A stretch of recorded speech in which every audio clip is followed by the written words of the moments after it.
Hello बच्चों, तो आज हम लोग स्टार्ट करेंगे नया वीडियो। नए वीडियो में आपके पास रेवेन्यू एनालिसिस है इन द मार्केट स्ट्रक्चर आपके पास।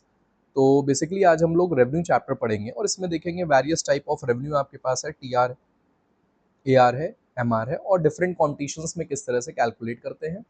और इसके साथ साथ मैं आपको कुछ इसके इंपॉर्टेंट क्वेश्चन भी बताऊंगा जो कि आपके एग्जाम पॉइंट ऑफ व्यू से इंपॉर्टेंट रहेंगे। तो please subscribe the video, like the video and comment also. और इसके साथ साथ वीडियोस जुड़े रहिए। Let's start the video. तो सबसे पहले आपके पास आता है what is the meaning of revenue. Revenue की अगर बात करें तो बहुत से लोग रेवेन्यू का मतलब ये जानते हैं कि रेवेन्यू का मतलब होता है that refers to the particular that is profit. तो बहुत से लोग का ये मतलब है कि रेवेन्यू का मतलब प्रॉफिट होता है, लेकिन रेवेन्यू का मतलब सिर्फ प्रॉफिट नहीं होता है बल्कि कॉस्ट प्लस प्रॉफिट होता है। जहां पे अगर मान लेते हैं 10 रुपए आपने कॉस्ट इनकर किया, 2 रुपए अगर प्रॉफिट हुआ, तो टोटल इनकम जो आपने रिसीव की वो 12 रुपए है। तो रेवेन्यू का मतलब कभी भी ध्यान रखिए सिर्फ प्रॉफिट नहीं होता but it includes cost plus profit, जिसका सीधा मतलब है कि जितना कॉस्ट है उसमें प्रॉफिट ऐड करेंगे और प्रॉफिट ऐड करके आपके पास आ जाएगा रेवेन्यू। रेवेन्यू की बात करें तो रेवेन्यू में सबसे पहले आपके पास टोटल रेवेन्यू आता है। तो total revenue refers to sum total of all the income generated by sales of all the units of output. कि किसी भी कमोडिटी की सारी यूनिट ऑफ आउटपुट को सेल करते हैं जितने पे, उसको हम कहते हैं दैट इज टोटल रेवेन्यू। मान लेते हैं 10 रुपए आपके पास प्राइस था और आपने टोटल 10 यूनिट सेल की, तो आपकी जो रेवेन्यू हो जाएगी that is rupees 100, that is rupees 100। तो अल्टीमेटली आपके पास it refers to total receipts a firm earns from selling its goods. It represent the overall size of the firm sale, कि कितना सेल्स आपने किया वो भी रिप्रेजेंट करता है, क्योंकि यहाँ पे क्वांटिटी आपके पास गिवन होगी और वॉल्यूम में आपके पास तो क्वांटिटी हो गई और वैल्यू में आपके पास हो जाएगी रुपी में कितना सेल किया। Calculated by multiplying price into the product of quantity sold, that is price into quantity. Next इसमें आपके पास आता है कि formula for calculating total revenue, that is total revenue equals to price into quantity.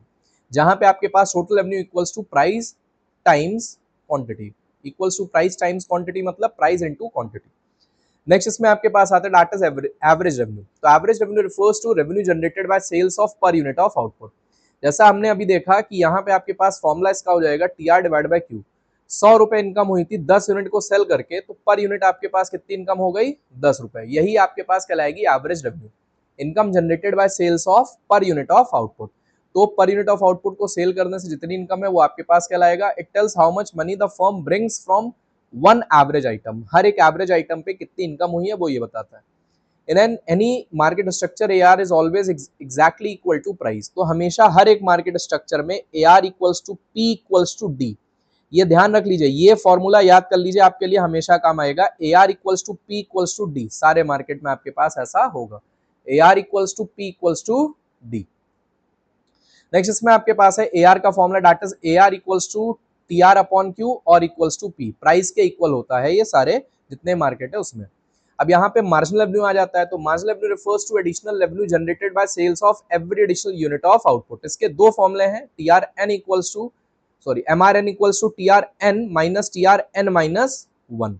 ये आपके पास पहला फॉर्मूला है। दूसरा आपके पास है that is delta TR upon delta Q। तो अगर मान लेते हैं 10 यूनिट को सेल किया 100 रुपए में, कितने रुपए में? 100 रुपए में। और 11 यूनिट्स को अगर आपने सेल किया दैट इज रुपीज 110, 110 रुपए में सेल किया, तो आपके पास एक एडिशनल यूनिट को सेल करने के लिए आपने कितनी एडिशनल इनकम जनरेट कर दी? 10 रुपए। यही आपके पास 10 रुपए कहलाएगा, that is your marginal revenue. क्या कहलाएगा? Marginal revenue. नेक्स्ट इसमें आपके पास आता है दैट इज मार्जिनल रेवेन्यू का formula, that is delta TR upon delta Q, change in total revenue divided by change in quantity.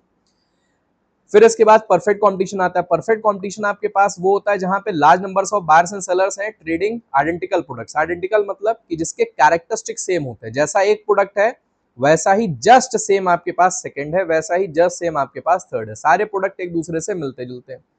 Firms are absolute price takers. Absolute price taker मतलब firm जो आपके पास है जो इंडस्ट्री प्राइस बना देगा। मान लेते हैं इंडस्ट्री बोलता है कि आपको सेम कमोडिटी 10 रुपए पे सेल करना है, तो अगर 10 रुपए प्राइस हो गई डिसाइड, तो हर एक यूनिट आपकी 10 रुपए पे ही सेल होगी। ना आप प्राइस बढ़ा पाएंगे और ना घटा पाएंगे, because they are the price takers. जो फर्म इंडस्ट्री प्राइस बना देगी वो फर्म एक्सेप्ट कर लेंगे। They can not influence the market price no matter how much they produce. कि कितनी क्वांटिटी आप बना रहे हैं इससे कोई फर्क नहीं पड़ता। आपका मार्केट कंट्रोल के ऊपर कोई भी अधिकार या फिर कह सकते हैं you can not control the market. Market decide करेगा कि आप कितने प्राइस तय मतलब कितना प्राइस लेंगे, और जो भी प्राइस होगा चाहे एक बेचे चाहे अनेक बेचे सेम प्राइस पे सेल करेंगे। यहाँ पे कांस्टेंट प्राइस होता है, price remains constant when we sold more and more units of output. तो P equals to AR equals to MR आ गया, जिसको हम पर्टिकुलरली डायग्राम से देखेंगे, जहां पे पर्टिकुलरली आपके पास जो TR जो आपके पास है वो कॉन्स्टेंटली आपके पास राइज हो रहा है। देख रहे हैं ना, TR जो आपके पास है वो कॉन्स्टेंटली राइज हो रहा है। वो ये बोल रहा है कि हर बार TR कॉन्स्टेंट रेट से राइज होगा। आप देख रहे हैं कि TR पहले आपके पास कितना था, 10 था, पहले कितना था 10 था, फिर 20 हो गया, और फिर इसके बाद आपके पास कितना हो गया 30 हो गया। तो कॉन्स्टेंटली राइज हो रहा है, हर बार 10 से राइज हो रहा है। इसी वजह से आपके पास पर्टिकुलरली TR क्या है, that is constant slope upward sloping from left to right. जबकि MR जो आपके पास है वो आप देख रहे हैं कि ये आपके पास कांस्टेंट है, P equals to AR equals to MR। अगर प्राइस आप ले लेते हैं, दैट इज कि प्राइस यहाँ पे अगर मान लेते हैं क्वांटिटी ऑफ आउटपुट 1 2 3 आपने ले लिया, और यहाँ पे जो प्राइस आपके पास है, अगर आप प्राइस देख रहे हैं तो प्राइस अगर मान लेते हैं कि आपने ले लिया 10 रुपए, तो पहले भी 10 है, फिर 10 है, फिर 10 है। अब यहाँ पे TR अगर निकालेंगे तो TR का formula that is P into Q। क्या फॉर्मूला है, P into Q, price into quantity. तो 1 into 10 that is 10, 10 into 2 that is 20, 10 into 3 that is 30। तो इस तरीके से आपके पास क्या जाएगा, that is your TR। TR आने के बाद AR अगर निकालना है तो AR का फॉर्मूला है TR divided by quantity of output. 10 divide by 1 that is 10, 20 divide by 2 that is 10, and 30 divide by 3 that is 10। अब MR निकालेंगे तो MR का मतलब जितना चेंज है TR में, ठीक है। तो अगर इससे पहले 0 था तो 10 minus 0 that is 10, then 20 minus 10 that is 10, then इसके बाद 30 माइनस 20 दैट इज 10। तो हर बार आपके पास MR क्या है, कांस्टेंट है, AR क्या है, कांस्टेंट है, और प्राइस भी आपके पास कांस्टेंट है। तीनों वैल्यू आपके पास कांस्टेंट है, जहां पे P equals to AR equals to MR क्या है, price equals to AR equals to MR। मतलब प्राइस जितनी है उतनी AR है, उतनी ही आपके पास MR है, एंड प्राइस इज कांस्टेंट, और इसी को हम कहेंगे that is perfect competition, where the particular जो आपके पास AR MR है वो कॉन्स्टेंटली स्लोप है, जो कि आपके पास वैल्यू कितनी है 10 है। और जबकि अगर आप देख रहे हैं TR है तो कॉन्स्टेंटली राइज हो रहा है, पहले यूनिट पे आपके पास कितना है 10, फिर इसके बाद इस यूनिट पे आपके पास अगर निकालेंगे तो यहाँ पे आपके पास 20 है, फिर इसके बाद इस यूनिट पे कैलकुलेट करेंगे तो कितना आ रहा है, दैट इज 30।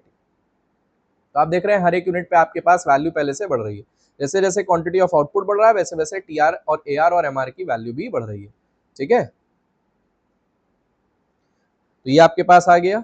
तो पर्टिकुलरली यही आपके पास कर्व्स है परफेक्ट कॉम्पिटिशन के, जहां पे AR P equals to AR equals to MR आ जाएगा, जबकि टोटल रेवेन्यू जो आपके पास है वो क्या है, that is constantly rising. Next इसमें आपके पास यही जो आपके पास टेबल दे रखा था, इस टेबल को कैलकुलेट करने के लिए प्राइस दे रखा था $10 या रुपीज आप ले ले, और यूनिट्स ऑफ आउटपुट 1 2 3 दे रखा था। तो इसमें टेबल बनानी थी, तो टेबल आपके सामने अभी हमने एक्सप्लेन की किस तरह से आपने TR AR और MR कैलकुलेट किया। अब इसके साथ साथ नेक्स्ट आ जाता है that is perfect competition. Perfect competition की अगर हम बात करें तो perfect competition refers to a competition that is monopolies, oligopoly, monopolistic competition, जहां पे आपके पास पर्टिकुलरली जो प्राइस है that is been influenced by the individual seller. Individual seller is a price maker over है।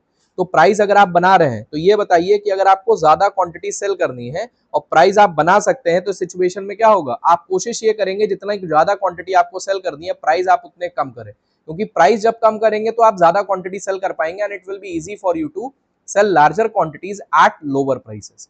क्योंकि प्राइस जितने लोअर होंगे उतनी क्वांटिटी आपकी सेल्स क्या होगी, इंक्रीज होगी। तो सेल्स को इंक्रीज करने के लिए प्राइस को आप क्या करेंगे, लोअर करेंगे।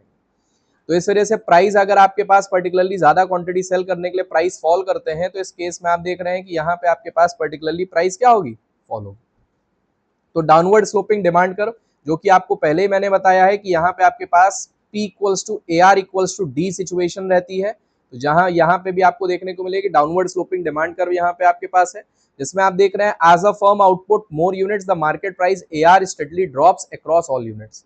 Marginal revenue falls twice as the fast as AR, कि AR ज्यादा MR फॉल होगी because lowering prices affect all previous unit sold. कैसे देखेंगे, the help of a table and diagram. तो आपके पास डायग्राम देख रहे हैं तो TR आपके पास कॉन्स्टेंटली क्या हो रहा है, राइज हो रहा है, राइज होकर मैक्सिमम के बाद फॉल होगा। MR बनाएंगे तो MR आपके पास कॉन्स्टेंटली फॉल होगा, और जहां पे TR मैक्सिमम वहां पे MR आपके पास क्या होगा, जीरो, और फिर इसके बाद नेगेटिव भी हो जाएगा। वैसे नेगेटिव तो नहीं होगा, नेगेटिव इस वजह से नहीं होगा क्योंकि यहाँ पे आपके पास जब TR पर्टिकुलरली फॉल होगा। वैसे तो फॉल हो करके अगर ये नेगेटिव, मतलब अगर बोला जाए एमआर आपके पास नेगेटिव, तो मार्जिनल रेवेन्यू आपके पास राइज तो होगी, मतलब पर्टिकुलरली ये सिचुएशन तो राइज होगी, लेकिन एमआर का उस सिचुएशन तक आप कभी भी कोई कमोडिटी इतनी नहीं बनाएंगे कि आपको माइनस में इनकम होने लगे या माइनस आपके पास मार्जिनल रेवेन्यू आ जाए।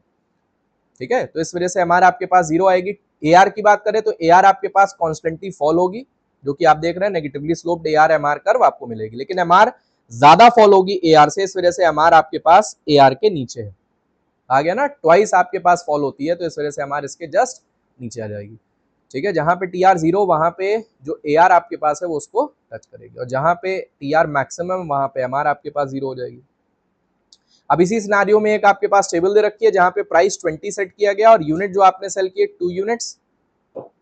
जब 2 यूनिट सेल करते हैं, पहली यूनिट सेल करते हैं तो 20 है प्राइस, और 2 यूनिट सेल करते हैं तो 18 है, 3 यूनिट सेल करते हैं तो 16 आपके पास है।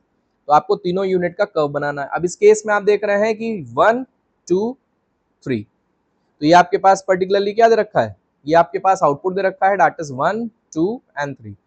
पी, अगर आपको टीआर निकालना है तो टीआर का formula P equals to AR आपके पास है, इस वजह से अलग से नहीं बनाया गया है, डायरेक्टली दिखा दिया गया है, दैट इज 20 18 एंड 16। देख रहे थे आपके पास जो सिनारियो था उसमें आप देख रहे थे ना, 20 था, 18 था और फिर 16 हो गया।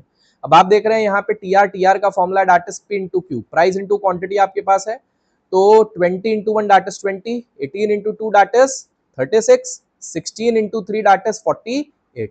अब आप देख रहे हैं एमआर जो कि आपके पास पहले 0 20 minus 0 that is 20, then 36 minus 20 that is 16 and 48 minus 36 that is 12। तो एमआर आपके पास कॉन्स्टेंटली फॉल हो रहा है, जो कि आप देख रहे हैं कि जो टीआर आपके पास है, टीआर जो आपके पास है पहले 20 है, फिर 36 है, फिर 48 है, तो टीआर जो आपके पास बनेगा पहले वो राइज होगा, राइज होकर के मैक्सिमम एक लिमिट पे जाएगा, मैक्सिमम के बाद फॉल हो जाएगा। ठीक है, ऐसा बनेगा। और जबकि एमआर जो आपके पास है कॉन्स्टेंटली फॉल होगा, जहां पे ये आपके पास मैक्सिमम होके फॉल होगा वहां पे एमआर सीधे जीरो आ जाएगा। ठीक है, तो जैसा कि आपके पास कर्व में शेप बना हुआ ऐसा बनेगा। ठीक, अब यहाँ पे आपके पास परफेक्ट कॉम्पिटिशन में फर्म का जो रोल आपके पास है that is the price taker, जबकि इम्परफेक्ट कॉम्पिटिशन में प्राइस मेकर है। डिमांड कर्व अगर देखें तो हॉरिजॉन्टल स्ट्रेट लाइन आपके पास डिमांड कर्व है, क्योंकि आपको मैंने सिचुएशन बताई है, प्राइस सिचुएशन बताइए, price equals to AR equals to D, ये हर एक मार्केट फॉर्म में फॉलो होगी, जहां पे price equals to average revenue equals to demand curve. जबकि यहाँ पे इम्परफेक्ट कॉम्पिटिशन में आपके पास क्या, दैट इज डाउनवर्ड स्लोपिंग, तो यहाँ पे भी आपके पास प्राइस डाउनवर्ड हो रही है, तो AR भी आपके पास डाउनवर्ड आएगी और डिमांड भी आपके पास डाउनवर्ड, तो P equals to AR equals to D demand curve आपके पास बनेगी। तो यहाँ पे रेवेन्यू रूल क्या है, price equals to AR equals to MR, जबकि MR यहाँ पे कम होगा और AR आपके पास ज्यादा होगा, जो कि प्राइस के बराबर होगा। ठीक है, एमआर यहां पे एआर के बराबर नहीं है, लेकिन यहां पे आप देख रहे हैं एआर और एमआर दोनों बराबर है, because it is horizontal straight line running parallel to X axis, ऐसे बनता है ना, इस वजह से। ठीक है, इसी के साथ ये वीडियो हमारा समाप्त होता है। Thank you so much for watching the video. Please like share and subscribe the video and be connected with the video, कि आप कनेक्टेड रहे चैनल से। धीरे धीरे करके सारे जितने भी आपके पास टॉपिक्स हैं वो कवर करेंगे, पहले माइक्रो इकोनॉमिक्स, फिर macro economics, then Indian economy और स्टैटिस्टिक्स पोर्शन कवर करेंगे। बट प्लीज जुड़े रहे चैनल से आपके पास, क्योंकि अगर चैनल से जुड़े रहेंगे तो आगे वीडियोस आपको मिलती रहेगी। Thank you so much for watching the video.